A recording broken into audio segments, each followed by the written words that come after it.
Septembre 1897. Forêt tropicale près de Tananarive, Madagascar. Un combattant malgache de la résistance royaliste charge à travers la végétation dense, sa guet levée, à moins de 40 mètres d'une position française. Il ne s'arrête jamais. Un instant en mouvement, l'instant suivant effondré dans la poussière rouge, et le tirailleur français à 50 mètres voit ce que 3 balles conventionnelles n'avaient jamais accompli. L'arrêt en un seul coup. L'arme qui l'a tué ne ressemblait à rien de spécial. Un projectile de 8 mm, légèrement plus court, une pointe qui semblait creuse, incomplète, un noyau de plomb exposé comme si quelqu'un avait oublié de la terminer. Pas d'innovation apparente, pas de forme révolutionnaire, pas d'alliage spécial. La balle la plus banale jamais conçue par l'armée française. C'était aussi la munition la plus controversée de l'histoire militaire moderne, si efficace qu'elle serait interdite dans les 2 ans. La Teiche Baldé n'était jamais destinée à respecter les conventions de guerre du 19e siècle. Elle était conçue pour résoudre un problème que l'armée française seule avait identifié dans les jungles de Madagascar et les montagnes du Maroc. Comment arrêter un ennemi déterminé avec un seul coup? Et elle l'a fait avec une efficacité qui a choqué le monde civilisé. Les ingénieurs de l'arsenal de Puteaux l'appelaient simplement Baldé. Les tirailleurs coloniaux qui l'ont reçue en 1897 la surnommaient la Stopper. Les délégués internationaux à La Haye qui l'ont interdite 2 ans plus tard ne l'ont jamais oublié. Longueur 31 mm, diamètre 8 mm, calibre Lebel standard, poids 12,8 grammes, légèrement plus léger que la balle solide. Vélocité initiale 700 mètres par seconde. Pointe creuse, une cavité de 3 mm de profondeur. Noyau de plomb exposé, pas de chemise complète en laiton. Aspect inachevé, presque artisanal. Ce qui ressemblait à une erreur de fabrication était en réalité le premier design systématique de munitions à expansion au monde. Une innovation française qui résoudrait un problème militaire et créerait une crise morale internationale. Pour comprendre pourquoi l'armée française avait besoin de la Baldé, il faut comprendre un problème que peu d'autres puissances avaient-elles confronté avec autant d'urgence. L'échec balistique du fusil Lebel en combat colonial. Dans les années 1890, la France étendait son empire. Madagascar, 1895 à 1897. Maroc, Afrique subsaharienne. Le fusil Lebel modèle 1886, fierté de l'infanterie française, excellait en Europe. Mais dans les jungles de Madagascar et les montagnes Rifène, il présentait un défaut fatal. La balle Lebel standard, 8 mm, chemise en laiton, noyau de plomb, traversait les cibles. Littéralement, entrée nette, sortie nette, ennemi toujours en mouvement. Les rapports de combat parlaient de 3 à 5 impacts nécessaires pour neutraliser un combattant déterminé. À courte distance, contre des charges rapides, les tirailleurs français n'avaient qu'au pas 3 à 5 coups. L'armée française dépendait de la supériorité balistique, doctrine depuis 1870. Mais cette supériorité s'évaporait quand les balles passaient à travers sans transférer leur énergie. Le capitaine Budin, observant Madagascar en 1896, a compris. La France avait besoin d'une balle qui reste dans la cible. C'était une question de survie tactique. Voici ce que les officiers français sur le terrain réclamaient à l'arsenal de Puteaux. Une munition qui arrête un ennemi en un seul coup, même à courte portée, même contre un combattant déterminé sous adrénaline, même dans des conditions de combat rapprochées où un second tir n'est pas garanti. Le contexte, charge rapide, à travers végétation dense à Madagascar, embuscade en terrain montagneux au Maroc. Combat où les tirailleurs français étaient souvent en infériorité numérique face à des guerriers aguerris qui ne craignaient pas la mort. Les options conventionnelles étaient inadéquates. Balle Lebel standard, traversée sans arrêter. Les rapports médicaux montraient que des combattants touchés au torse continuaient à charger sur 20 à 30 mètres avant l'effondrement. Balles de plus gros calibre nécessitaient de nouveaux fusils. L'armée française avait investi massivement dans le Lebel 8 mm. Changement impossible. Baïonnette, combat rapproché, exactement ce que les officiers voulaient, éviter contre des guerriers experts en combat au corps à corps. Tir de suppression, gaspillage de munitions dans des expéditions où la logistique était critique. Chaque solution existante violait soit les contraintes budgétaires, soit les réalités tactiques, soit la doctrine française elle-même. L'armée française avait besoin de quelque chose qui n'avait jamais existé. Une balle si efficace qu'elle neutralise en un seul coup, même contre des cibles qui survivraient à 3 impacts conventionnels. Une balle si compatible qu'elle fonctionne dans tous les fusils Lebel existants, sans modification, sans réarmement, sans retard de production. Une balle si rentable qu'elle coûte à peine plus cher que la munition standard, car la France devait en produire des millions. La spécification semblait impossible. Et c'est là que le capitaine Budin est entré en scène. Les officiers de l'arsenal de Puteaux ont reçu un briefing en 1892 qui semblait contradictoire. Pouvoir d'arrêt immédiat, neutralisation en un seul coup à 200 mètres maximum, transfert de 100% de l'énergie cinétique à la cible, cavité de blessure suffisante pour provoquer incapacitation instantanée, compatibilité Lebel totale, doit fonctionner dans 2,8 millions de fusils Lebel existants, pas de modification d'armes requises, alimentation fiable via le chargeur tubulaire, coût de production minimal, moins de 15% plus cher que la balle standard, utilisation des chaînes de production existantes, matériaux disponibles localement, précision maintenue, trajectoire stable jusqu'à 300 mètres, groupement acceptable pour tireurs d'élite, production de masse rapide, capacité 500 000 balles par mois dès 1897. Pour résoudre ces contraintes simultanées, l'arsenal de Puteaux a dû repenser 300 ans de design de munitions, et ils l'ont fait avec une élégance qui a choqué leurs pairs européens. Le capitaine Noël Budin, officier d'artillerie et observateur médical attaché au corps expéditionnaire de Madagascar,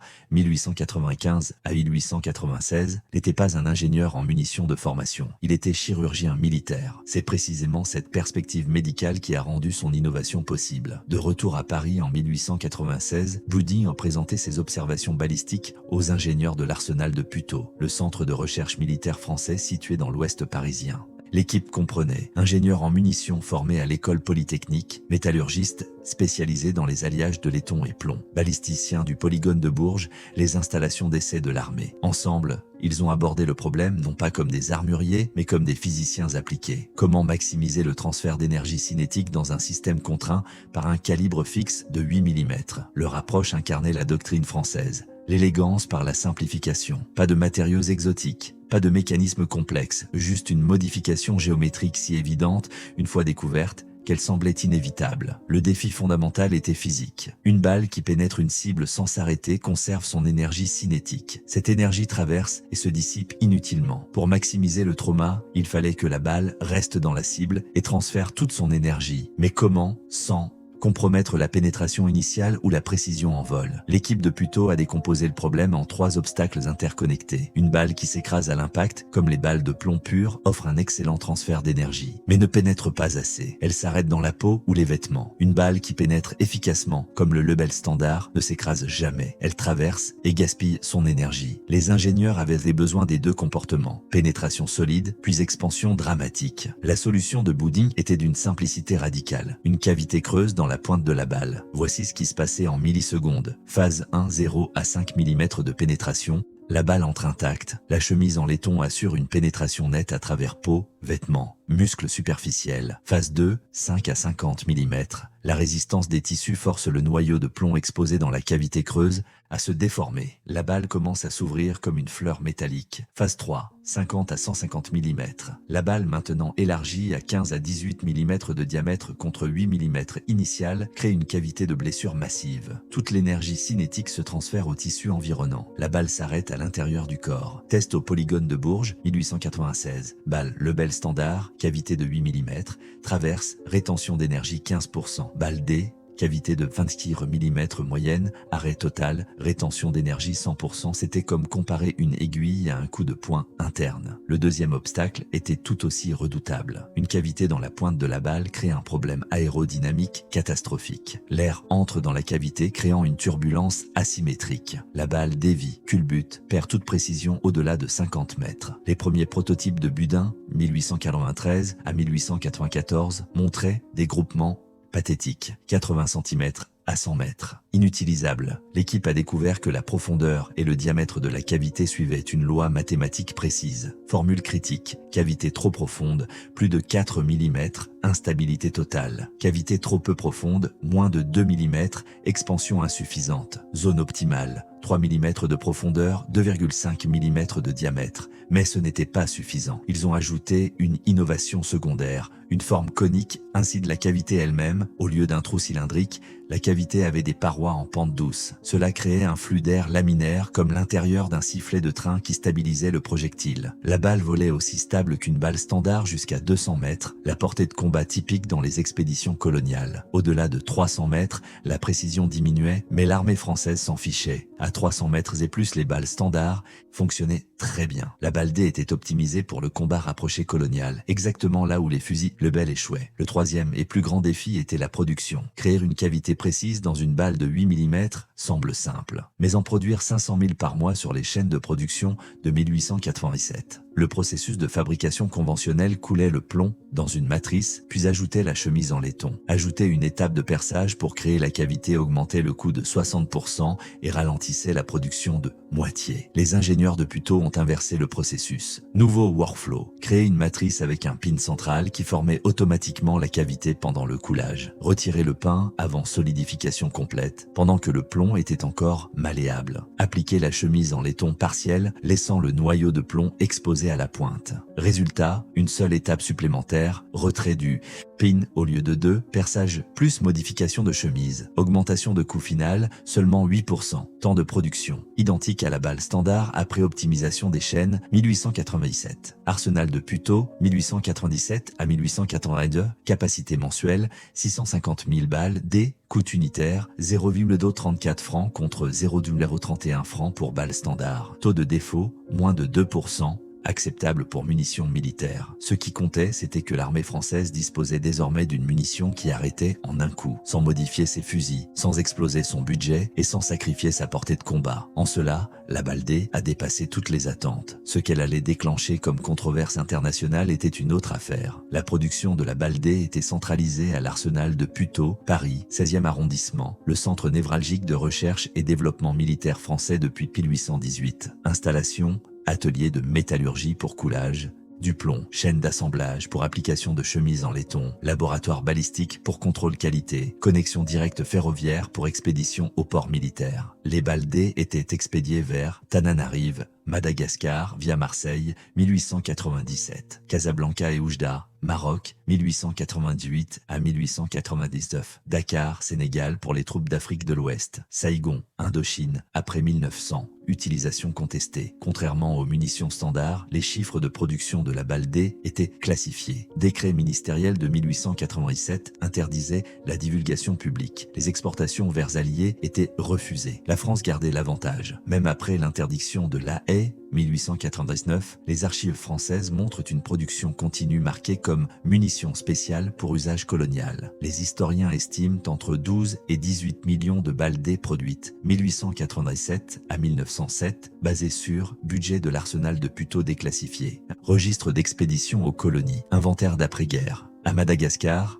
le corps expéditionnaire français, déjà victorieux en 1895 mais confronté à une insurrection royaliste persistante, a reçu les premiers lots de balles D en juillet 1897. Dans la forêt tropicale autour de Tananarive, aujourd'hui Antananarivo, où les forces françaises menèrent des opérations de pacification contre les Menalamba, combattants malgaches loyaux à la reine Ranavalona III. Le problème tactique était identique à celui identifié par Baudin 2 ans plus tôt. Les combattants Menalamba, armés de saguets et de fusils de traite, lancèrent des charges rapides à travers la végétation dense. Les balles Lebel standard les traversaient et sans effet d'arrêt immédiat. Les rapports de terrain de l'automne 1897 documentent le changement. Un rapport du commandant Gérard, 3e régiment de tirailleurs, daté du 18 septembre 1897, décrit une embuscade près de Farafangana. 8 combattants hostiles ont chargé notre position depuis 40 mètres. Avec les munitions standards, nous aurions subi des pertes au corps à corps. Avec les nouvelles balles, les 8 ont été neutralisés avant 15 mètres. Aucune blessure française. Le rapport note que chaque impact, 8 au total, a été fatal avec un seul coup. Comparaison documentée, archives coloniales, Aix-en-Provence, avant Baldé, janvier à juin 1897, 3-4 coups en moyenne pour neutralisation, 12% de combats au corps à corps. Après Baldé, juillet à décembre 1897, 1,2 coups en moyenne, 2% de combats au corps à corps. La différence était la survie des tirailleurs français. Au Maroc, les troupes d'occupation françaises, déployées dans le cadre des accords franco-espagnols de 1888, affrontaient les tribus rifènes dans les contreforts de l'Atlas. Contrairement à Madagascar, jungle dense, courte portée, le Maroc présentait du terrain ouvert et montagneux. Les combattants rifins, tireurs d'élite avec des pompiers en routine, Diamapodon, fusils Martini Henry britannique engagés à 200 à 300 mètres. Ici, la balle D devait prouver sa précision à moyenne portée. Près d'Oujda, frontière algéro-marocaine, l'hiver 1888 à 1899. Les forces françaises menaient des opérations de reconnaissance contre les positions rifennes. Le lieutenant-colonel Lyotet, futur résident général du Maroc, a noté dans sa correspondance, février 1899, les nouvelles munitions maintiennent leur efficacité jusqu'à 200 mètres. Au-delà, je préfère la balle standard pour sa trajectoire plus plate. Mais à 200 mètres et moins, la majorité de nos engagements, l'effet est sans équivoque. Les registres médicaux français montrent une réduction de 40% des blessures requérant évacuation vers Alger. Les combattants rifins neutralisés ne ripostaient plus. Les unités françaises ont développé une doctrine mixte. Balle D pour patrouille, embuscade, combat à moins de 200 mètres. Balle standard pour tir de suppression, longue distance. Cette flexibilité tactique deviendrait un modèle pour les futures opérations coloniales françaises. En juillet 1889, la conférence de paix de La Haye, Pays-Bas, a interdit les balles qui s'expansent ou s'aplatissent facilement dans le corps humain. La délégation française, menée par Léon Bourgeois, prix Nobel de la paix, a argumenté contre l'interdiction. Une balle qui tue instantanément est plus humaine qu'une balle qui blesse et laisse souffrir. La France a perdu le vote. 26 nations ont signé la déclaration de la Hawaï-Trou. La balle D était officiellement bannie, mais la convention contenait une clause critique. Elle s'appliquait seulement aux conflits entre puissances civilisées. Les opérations coloniales, juridiquement, n'étaient pas couvertes. Les archives palais, les archives françaises montrent une production continue de balles D jusqu'en 1907, étiquetées comme munitions coloniales spéciales. Les expéditions vers l'Indochine, l'Afrique subsaharienne et le Maroc se sont poursuivies. L'impact psychologique sur les combattants adverses était documenté dans les rapports d'interrogatoire. Les prisonniers rifins, Maroc, 1899, parlait de balles empoisonnées, une croyance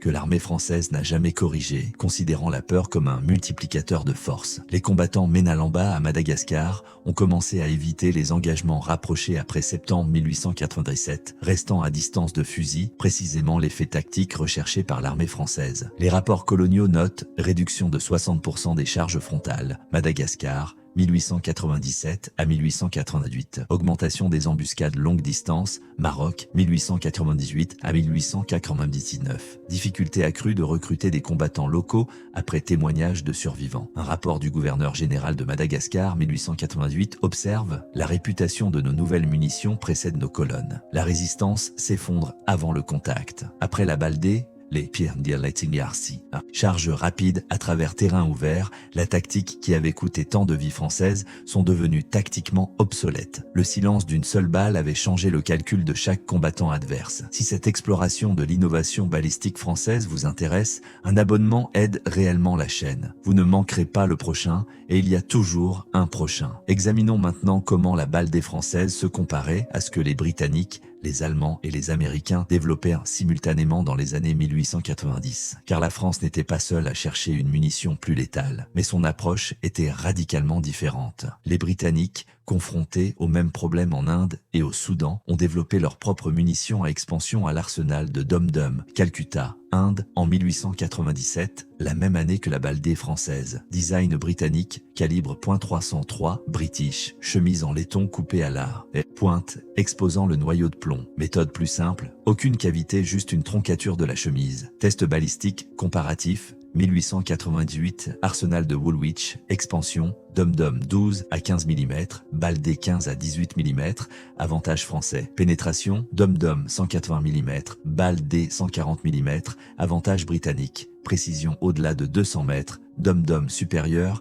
balle D adéquate. Coût de production, Dum-Dum moins cher, pas de cavité à former. Les Britanniques optimisés pour pénétration plus expansion, utile contre ennemi avec vêtements épais ou équipement. Les Français optimisés pour transfert d'énergie maximum, arrêt garanti même sur cible légèrement vêtue, climat tropical. Ni l'un ni l'autre n'était meilleur. Ils répondaient à des doctrines coloniales différentes. Le terme balle Dum-Dum est devenu générique pour toutes les munitions à expansion, y compris la balle des Françaises, effaçant l'innovation française de la mémoire populaire. Les Français n'ont jamais oublié cette injustice linguistique. L'Allemagne, puissance montante avec des des ambitions coloniales limitées en 1890, n'a pas développé de munitions à expansion. Doctrine allemande, philosophie, guerre industrielle européenne, pas combats coloniaux, munitions standards, 7,92 mm Mauser à chemise complète. Position morale. Les munitions à expansion étaient barbares, bien que l'Allemagne n'ait pas signé la Haye 1899 immédiatement. Les États-Unis, sortant de la guerre hispano-américaine 1898, ont mené des expérimentations limitées avec des munitions à expansion pour les Philippines. Résultat, test à Springfield Armory 1899 à 1900. Conclusion, efficace mais controversée politiquement. Décision, adoption du .45 ACP 1905. Calibre massif, balle standard, effet d'arrêt par masse cinétique seul. Les Américains ont résolu le problème par la taille brute du projectile,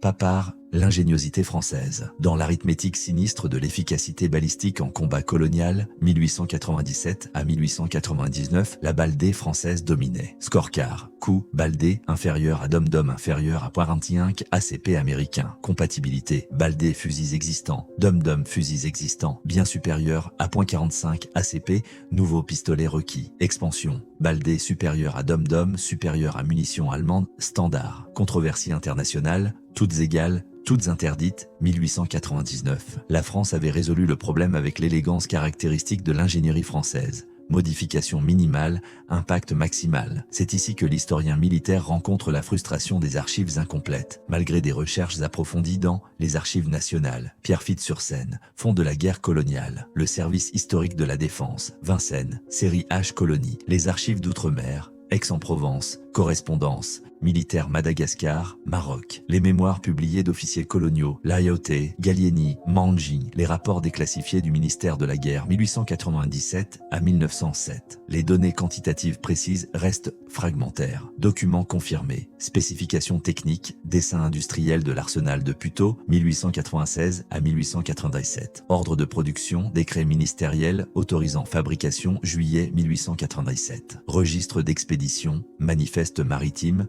Marseille vers Tananarive, 1897 à 1888. Rapports médicaux, statistiques de blessures avant, après introduction. Baldé, archives du service de santé des armées. Correspondance, Haye, 1899, arguments français contre interdiction, archives diplomatiques. Documents manquants, totaux de production exacts, détruits ou toujours classifiés. Rapport d'action détaillé, la plupart des combats coloniaux n'étaient pas documentés avec précision. Témoignages adverses, aucun combattant Ménalamba ou Riffin n'a laissé de récits écrits survivants. Raison 1, secret militaire. La France considérait la balle D comme un avantage stratégique. La documentation publique était minimale. Raison 2, contexte colonial. Les opérations en Afrique et à Madagascar généraient moins de paperasserie que les guerres européennes. Les batailles pédaient souvent des escarmouches bureaucratiquement. Raison 3, destruction post-1899. Après l'interdiction de la Haye, de nombreux documents compromettant sur l'utilisation post-1899 ont probablement été détruits par le ministère de la guerre pour éviter l'embarras diplomatique. Ce que nous pouvons affirmer avec certitude, la balle D existait. Elle fonctionnait comme conçue. Elle donnait aux forces françaises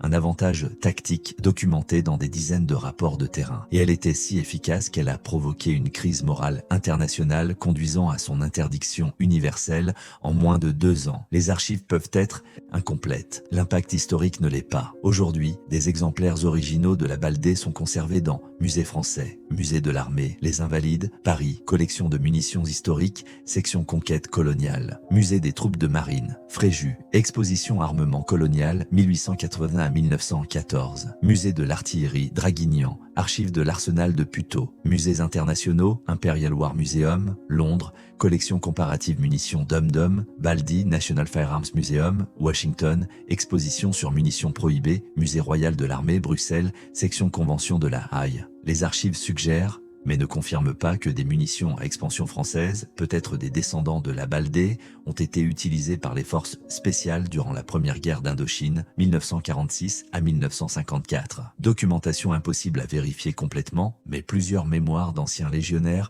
mentionnent des munitions spéciales pour patrouille jungle. Algérie, 1954 à 1962. Aucune preuve crédible d'utilisation de munitions à expansion. L'armée française utilisait des 7,5 mm MAS standard. Les unités d'élite françaises modernes, Pinier RPIMA, Régiment de parachutistes d'infanterie de marine, GIGN, COS, Commandement des opérations spéciales, utilisent des munitions à expansion pour missions contre-terroristes et otages. Ces munitions, légales en contexte de maintien de l'ordre, descendent directement de la philosophie balistique pionnière par la balle D. Transfert d'énergie maximale, risque de surpénétration minimale. Durant la guerre froide, la DGSE, Direction générale de la sécurité extérieure, a développé des munitions spécialisées pour opérations clandestines, calibre .22 et 9 mm, avec expansion contrôlée. La doctrine, effet immédiat, signature minimale, exactement les principes de 1887. L'ironie ultime, la munition, interdite en 1899 comme inhumaine, est aujourd'hui standard pour 90% des forces de police mondiales. Munitions Hollow Point,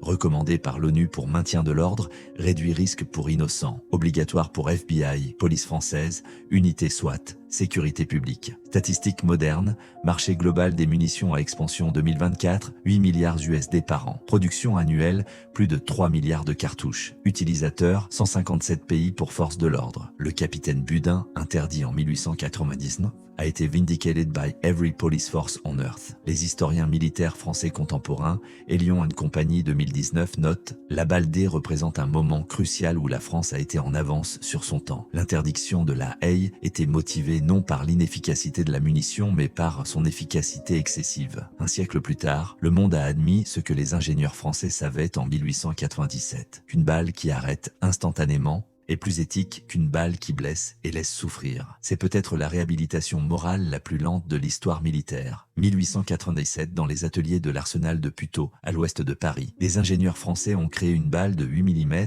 avec une cavité de 3 mm à sa pointe. Entre 12 et 18 millions d'unités produites. Des milliers de combats coloniaux à Madagascar, au Maroc, en Afrique subsaharienne. Un nombre inconnu de vies françaises sauvées par son efficacité tactique. Une interdiction internationale en moins de 2 ans. Non parce qu'elle ne fonctionnait pas, mais parce qu'elle fonctionnait trop bien. La balle D représente la guerre coloniale française à son expression technique la plus pure. Une munition mesurée non pas en ennemis tués, mais en charges arrêtées avant le corps à corps. Combat gagné sans perte française. Peur psychologique instillée chez l'adversaire. Conversation diplomatique forcée à la haie. Les ingénieurs de Puteaux ont résolu un problème balistique que les Britanniques, les Allemands et les Américains abordaient avec moins d'élégance. Ils ont transformé l'énergie cinétique gaspillée en trauma contrôlé. Et ils l'ont fait avec une modification géométrique de 3 mm, si simple qu'elle semblait évidente, si efficace qu'elle a été bannie. C'était l'ingéniosité française appliquée à la violence industrielle. C'était une munition qui a changé le droit international de la guerre. Et c'est ainsi qu'une cavité de 3 mm